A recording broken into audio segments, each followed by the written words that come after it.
Hello. Hello, कैसे हैं आप लोग? बढ़िया। चलिए, हेलो, मैं कपिल देव शुक्ला आपसे एक बार फिर से जुड़ चुका हूँ। चलिए, अभी हम लोगों ने एक लेक्चर अटेंड किया था हाई स्कूल का ही, हाई स्कूल के आगे का, जो कंपटीशन के लिए भी इम्पोर्टेंट है, इंटर वाले बच्चों के लिए भी इम्पोर्टेंट है। उसके बाद हम लोग एक बार आपने कहा था कि जो है, क्या बोला था आपने? आपने कहा था कि 7 नंबर क्वेश्चन नहीं आ रहा है ट्रिग्नोमेट्री में, तो उसी को लेकर हम आए हैं। क्या लेकर आए हैं? 7 नंबर क्वेश्चन बताने आपको आए हैं। और 7 के बाद हम लोग आज इस चैप्टर को पूरी तरीके से ख़त्म करेंगे। इस प्रश्नावली, इस एक्सरसाइज को हम लोग ख़त्म करेंगे। तो एक्सरसाइज 8A चल रही है। कौन सी चल रही है? Exercise 8A। आप लोगों ने कहा था कि सर 7 नंबर क्वेश्चन नहीं है हमको एक बात नहीं समझ में आई कि अगर आप लोगों को थ्योरी समझ में आ गई है तो क्यों नहीं समझ में आया? अगर आप लोगों को थ्योरी समझ में आ गई है तो ये क्यों नहीं समझ में आया? चलिए, थ्योरी समझ में आ गई है तो ये जरूर हो जाना चाहिए था। क्वेश्चन आसान है। हम लोग पढ़ते किससे हैं ये बता दूं मैं आपको। हम लोग पढ़ते हैं, इसका नाम है डॉक्टर मनोहर रे, डॉक्टर हरस्वरूप शर्मा, भगवत स्वरूप शर्मा, मिश्री लाल उप्रेती, डॉक्टर शालिनी शर्मा, ये वाली किताब पढ़ते हैं हम लोग। ये किताब आपके पास होनी ही चाहिए। चलिए, तो एक्सरसाइज 8A का जो एनसीईआरटी की जो बुक है उसमें क्वेश्चंस है ही नहीं, ना के बराबर क्वेश्चंस हैं। पर इसमें जो क्वेश्चंस हैं इसमें बहुत ज़्यादा क्वेश्चन दिए हुए हैं। तो क्या होगी, जितनी ज़्यादा प्रैक्टिस करेंगे उतनी अच्छी मैथ होगी। तो प्रैक्टिस मैथ जो है किसी भी सब्जेक्ट में आप जितना ज़्यादा प्रैक्टिस करेंगे उतना ज़्यादा वो क्या होगा, स्ट्रांग होगा। चलिए, हम लोग देखते हैं 7 नंबर क्वेश्चन। 7 नंबर क्वेश्चन में क्या लिखा हुआ है? इसमें लिखा गया है कि निम्नलिखित में से प्रत्येक में 3 त्रिकोणमितीय अनुपातों में से एक दिया है। 3 का मतलब ऊपर वाले, साइन, कॉस और टैन। इन 3 में से किसी एक को दे दिया जाएगा, बाकी 2 आपको बताना होगा। 3 में से किसी एक को दे दिया गया होगा, बाकी में से कुछ को पूछा गया होगा। कोई ये दे दिया गया तो ये पूछा गया होगा, ये दे दिया गया हो तो ये पूछा गया होगा, अगर ये दे दिया गया हो तो ये पूछा गया होगा। यही चीज तो मतलब हुआ इसका। चलिए, अन्य 2 अनुपातों को ज्ञात कीजिए। बाकी जो बचे अन्य 2 अनुपातों को ज्ञात कीजिए जो मैंने बताया। चलिए, यहाँ पे 7 नंबर क्वेश्चन में जो दे रखा हुआ है, सबसे पहले देखते हैं। साइन ए बराबर दे रखा हुआ है, साइन ए बराबर दे रखा हुआ है 1/11। आप कुछ नहीं, आप जनरली एक फिगर बनाइए साइन ए का। ये मैंने बताया था कि राइट एंगल ट्रायंगल है, ये राइट एंगल ट्रायंगल है। तो राइट एंगल ट्रायंगल में ये मान लीजिए एंगल ए, ये मान लीजिए एंगल ए। आपको और कुछ लिखने की जरूरत नहीं, मान लीजिए एंगल ए है। तो साइन ए बराबर क्या होता है, लंब बटे कर्ण। तो लंब यानी ये लंब है, ये क्या है, लंब है, ये क्या है, कर्ण है, और ये क्या है, आधार है। तो लंब कितना है, 1 है, कर्ण कितना है, 11 है। तो आपसे पूछा क्या गया है, कॉस और कॉस ए बराबर व्हाट, टैन ए बराबर व्हाट, ये 2 चीजें पूछी गई हैं। तो चलिए, हम लोग कॉस ए बराबर क्या होता है, आधार बटे कर्ण। टैन ए बराबर क्या होता है, लंब बटे आधार।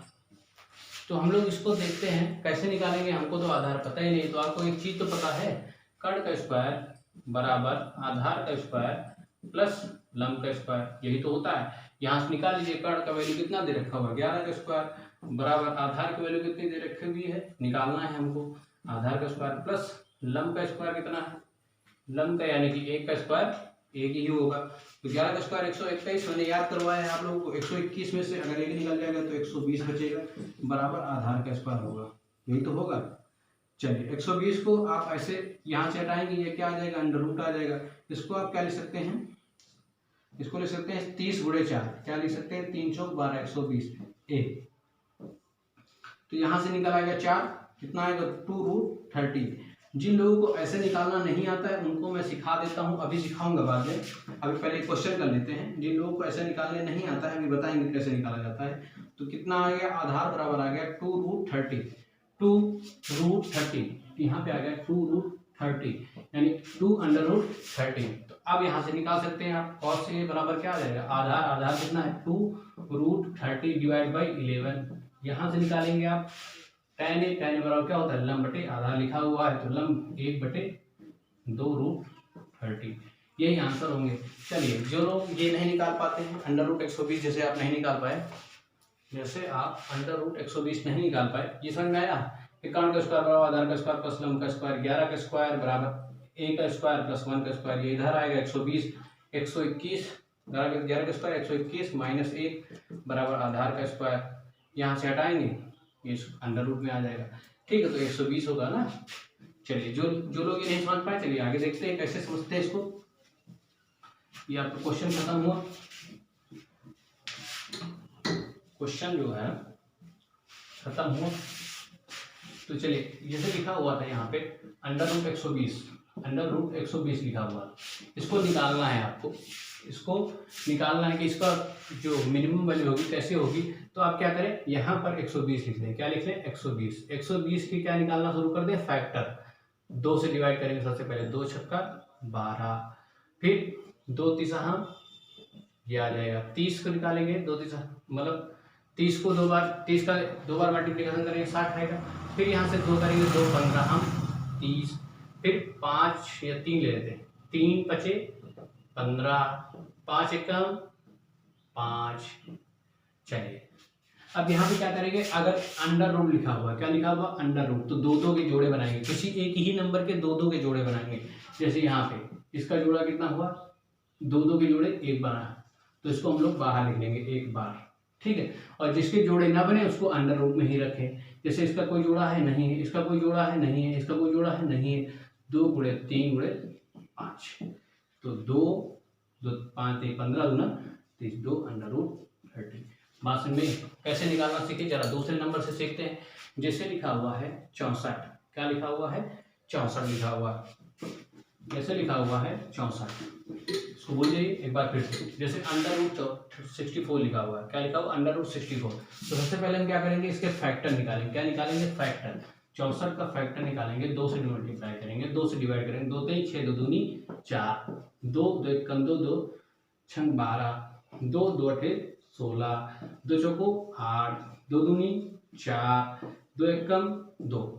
तो हम लोग क्या करेंगे, अगर स्क्वायर रूट है, अंडर रूट है, तो हम लोग क्या करेंगे, 2 के जोड़े बनाएंगे। देखिए, एक ये जोड़ा बना, एक ये जोड़ा बना, एक ये जोड़ा बना, यानी हम लोग 1 गुणे 2 गुणे 2, यानी इसको 3 बार मल्टीप्लाई कर देंगे, यही आंसर होगा। 2 दूनी 4 दूनी 8। बात समझ में? अंडर रूट 64 को क्या लिखा जा सकता है, 8 लिखा जाता है। अंडर रूट 64 को क्या लिखा जा सकता है, 8 लिखा जा सकता है। बात समझ में? कैसे निकाला जाता है, क्रिस्टल क्लियर है, नहीं क्लियर? एक चीज और समझ लेते हैं, 64 हो गया, 25 लिख लेते हैं। आसान देखते हैं, कठिन क्या करोगे, एक बार कंसेप्ट क्लियर हो जाए, उसके बाद तो चाहे जितना बड़ा क्वेश्चन आ जाए सही हो जाएगा। 5 से काटेंगे 25, 5 एकम 5, तो अंडर रूट 25 को क्या लिख सकते हैं, एक जोड़ा है तो कितना लिखेंगे, 5। बात समझ में? ठीक है, आप समझ में आ गई होगी जहाँ तक। चलिए आगे देखते हैं हम लोग। एक्सरसाइज 8A में 8 नंबर क्वेश्चन देखते हैं। 8 नंबर क्वेश्चन में क्या दे रखा हुआ है, 8 नंबर क्वेश्चन में दे रखा हुआ है cos b बराबर 12/13। चलिए, हल हुआ क्वेश्चन है, कोई दिक्कत नहीं। जल्दी से एक राइट एंगल ट्रायंगल बना लीजिए। राइट एंगल ट्रायंगल, इसको मान लीजिए एंगल बी, और इसका मतलब होता है आधार बटा कर्ण। ये 12 हो जाएगा और ये 13 हो जाएगा, जो कि ये आधार है, ये कर्ण है और ये लंब है। तो लंब निकालना है, तो मैंने आपको एक चीज बताई थी, क्या, 13 12 और 5, एक ट्रिपलेट बताया था, 5 12 13। देखिए वही दे रखा हुआ, नहीं दे रखा हुआ है, तो ये साइड कितनी होगी, 5 होगी। ये साइड कितनी होगी, 5 होगी। जो लोग नहीं समझ पाए तो ध्यान दें, मैंने पहले लेक्चर में बताया था कि ट्रिपलेट होते हैं 5 12 13, 6 8 10, 3 4 5, और क्या बताया था, 7 12 12 35 37, 12 35 37, है ना। ट्रिपलेट आपको पता होना चाहिए। जब किसी 2 साइड दी होंगी तो तीसरी साइड अपने आप निकल आएगी, रटी होगी तो, ठीक है। तो 5 12 13 होता है, तो वही लिख दिया मैंने। चलिए, जिसको नहीं समझ में आया यहाँ देखिए, यहाँ देखिए, यहाँ देखिए, कर्ण का स्क्वायर बराबर आधार का स्क्वायर प्लस लंब का स्क्वायर। यहाँ पे कर्ण दिया हुआ है 13 का स्क्वायर मैं बता चुका हूँ 169 होगा, बराबर 12 का स्क्वायर 144 होगा, प्लस लंब का स्क्वायर 169 में से 144 इधर लेके आओ, 169 माइनस 144 स्क्वायर रूट में बराबर आ जाएगा लंब, और लंब बराबर कितना आ जाएगा, ये आ जाएगा √25। अभी √25 का मतलब मैंने बताया 5, क्या लिखेंगे 5 लिखेंगे, क्या लिखेंगे 5 लिखेंगे, ठीक है। तो ये 5 हो गया। अब पूछा गया है tan b बराबर क्या होगा, tan b बराबर, और पूछा गया है sin b बराबर क्या होगा। तो sin b और tan b, क्योंकि इसने कहा कि मैं एक रेशियो दे रहा हूँ, बाकी दो रेशियो आपको अपने आप निकालना है। दो रेशियो कौन कौन से, एक रेशियो है tan का और sin का, ठीक है। तो tan b बराबर क्या हो जाएगा, आधा लंब बटे आधा, तो यानी 5/12। sin b बराबर कितना हो जाएगा 5/13। बात समझ में आई। इसको नहीं समझ में आया दोबारा देखिएगा, जरूर समझ में आएगा। ये आपका खत्म होता है। आप कितने नंबर तक क्वेश्चन करेंगे, आप कोशिश करिएगा 15 तक करना ही करना है, 15 के पहले नहीं बताऊंगा मैं। अब आप पहुंचिए 16 नंबर पे, अब आप पहुंचिए 16 नंबर पे। 16 नंबर एकदम आसान सा क्वेश्चन, हलवा क्वेश्चन है, कोई दिक्कत नहीं। 16 नंबर क्वेश्चन, 16 नंबर क्वेश्चन कह रहा है यदि cos a बराबर 1/√2 एंड sin b बराबर √3/2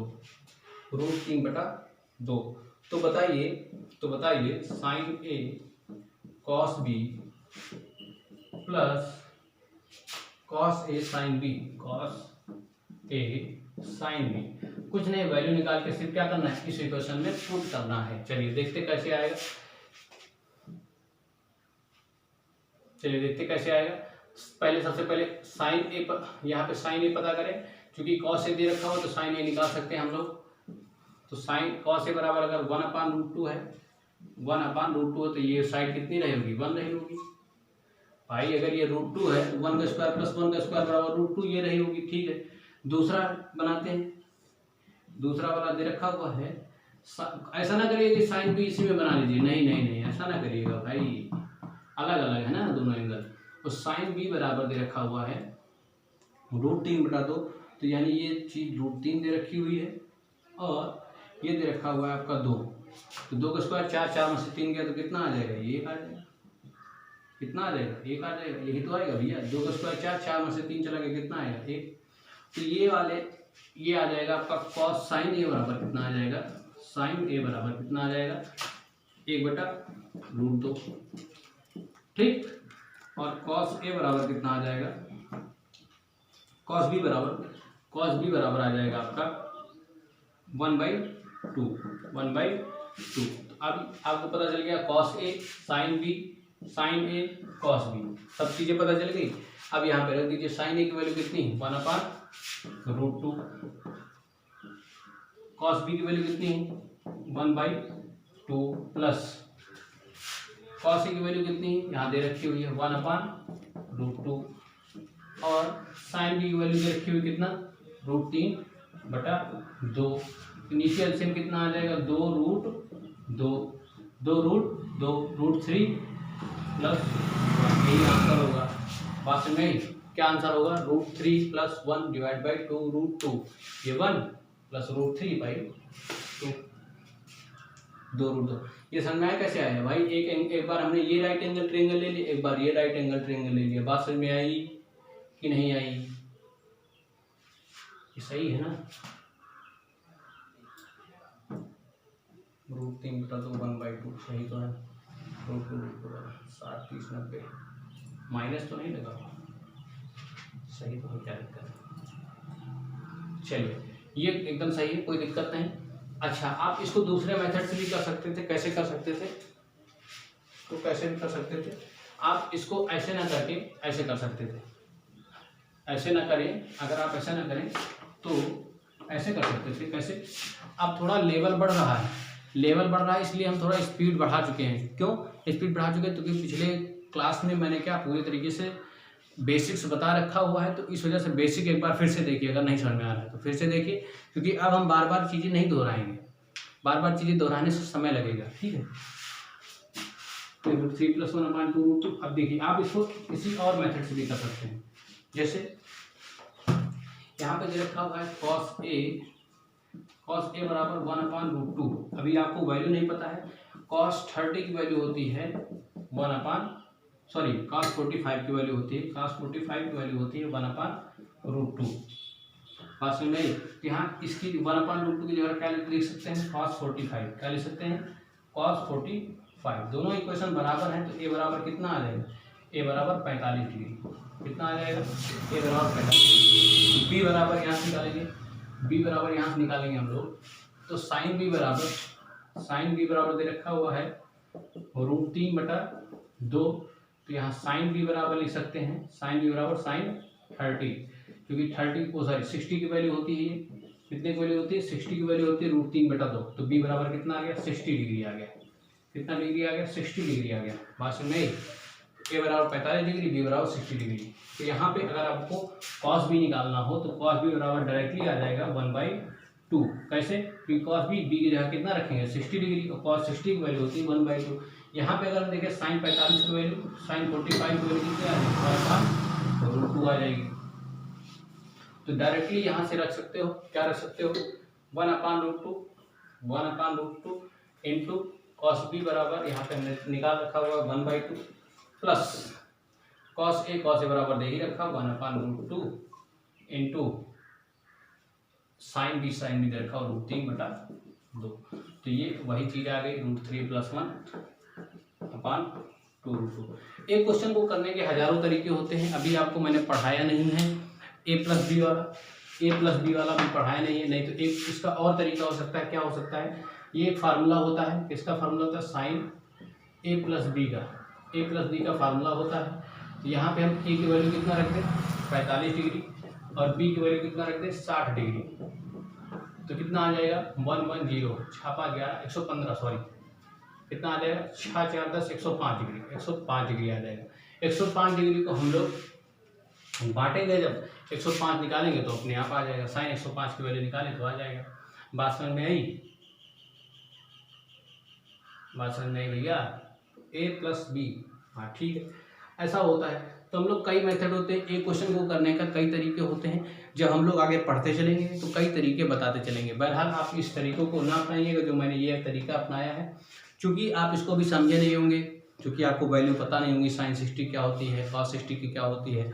अगर आपको पता है तो अच्छी बात है, बहरहाल मैंने अभी बताया नहीं है, ठीक है। तो अगला क्वेश्चन करते हैं हम लोग। 16 नंबर हो गया है, 17 नंबर देखते हैं। 17 नंबर सब थ्योरी बता दी जा चुकी है, इस वजह से बार बार हम पीछे नहीं लौटेंगे, ठीक है। ऐसे ही स्पीड बन रही है, स्पीड बना के चलेंगे, स्पीड मेंटेन करके चलेंगे।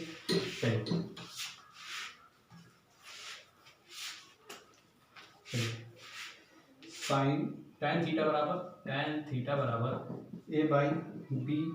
तो बताइए तो सिद्ध कीजिए, तो प्रूव करना है आपको, b sec theta upon a cosec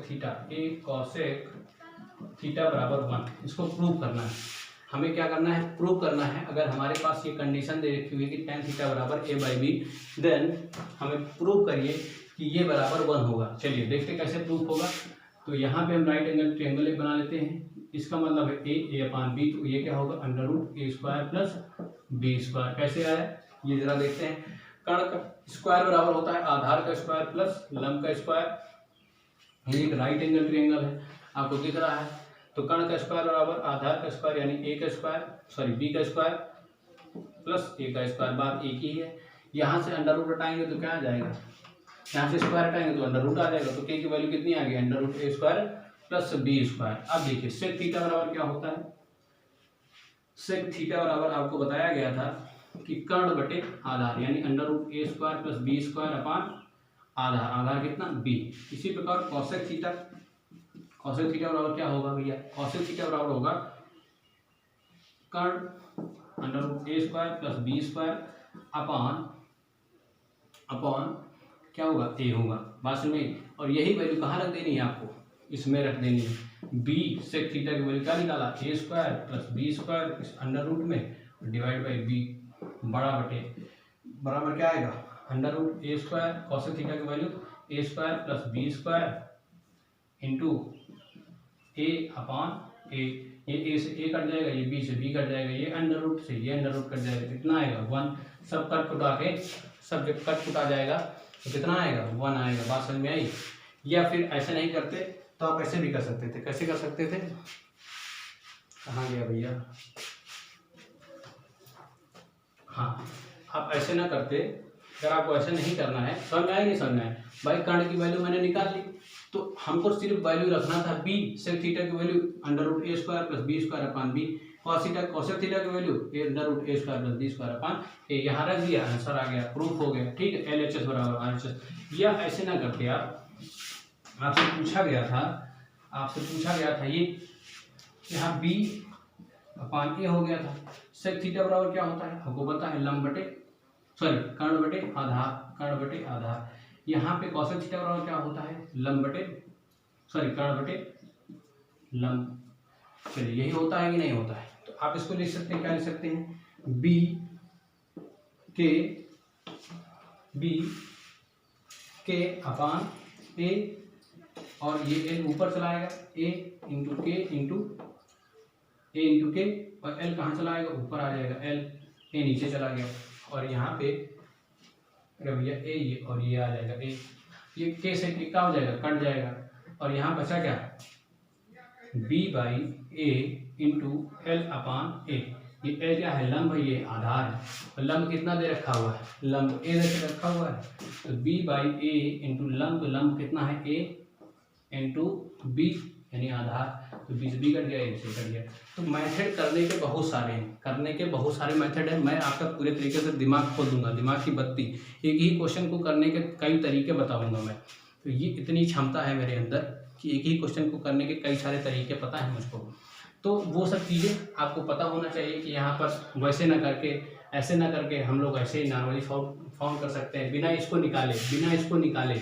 हमको इसको निकालने की जरूरत नहीं है, भाई हमने क्या किया, इसकी वैल्यू रख दी और इसकी वैल्यू रख दी, कर्ण से कर्ण क्या हो गया, कट गया, हमें बचा क्या, बी बाई ए इंटू लंब बटे आधार की वैल्यू रख दी, ए बाई बी कट जाए, आंसर आ गया। पास में चलिए इतना ही पढ़ते हैं हम लोग, बाकी बातें अगले क्लास में करेंगे। आपको बता देता हूँ मैं कि क्वेश्चन आपको कहाँ तक करना है। क्वेश्चन आपको करना है, आप क्वेश्चन कर लीजिएगा, कोशिश करिएगा कि जो है क्वेश्चन नंबर 30 तक, 30 नहीं और भी ज़्यादा बता देते हैं। अगर आपका 31 हो गया, 32 हो गया, 33 हो गया, 34, 35 भी हो गया, 36 नहीं, बस 35 करिएगा, 35 तक क्वेश्चन करिए, 35 तक क्वेश्चन करिए आप, 17 से लेकर 35 तक करिए, अगले क्लास में मिलते हैं। चलिए ठीक है, 35 तक करिए, 35 तक करिएगा, 35 के बाद 36 छोड़ दीजिएगा, 37 करिएगा, 37 के बाद आपको 38 करना है, उसके बाद आपको करना है, बस आप ऐसा करिए 35 तक ही करिए, कितने तक, आप जो है 35 तक ही करिए, बाकी बातें हम लोग आगे करेंगे। ठीक है, 35 तक कोई प्रॉब्लम आएगी तो उसको हम लोग डिस्कस कर लेंगे। ठीक है, चलिए, जय हिंद, गुड बाय।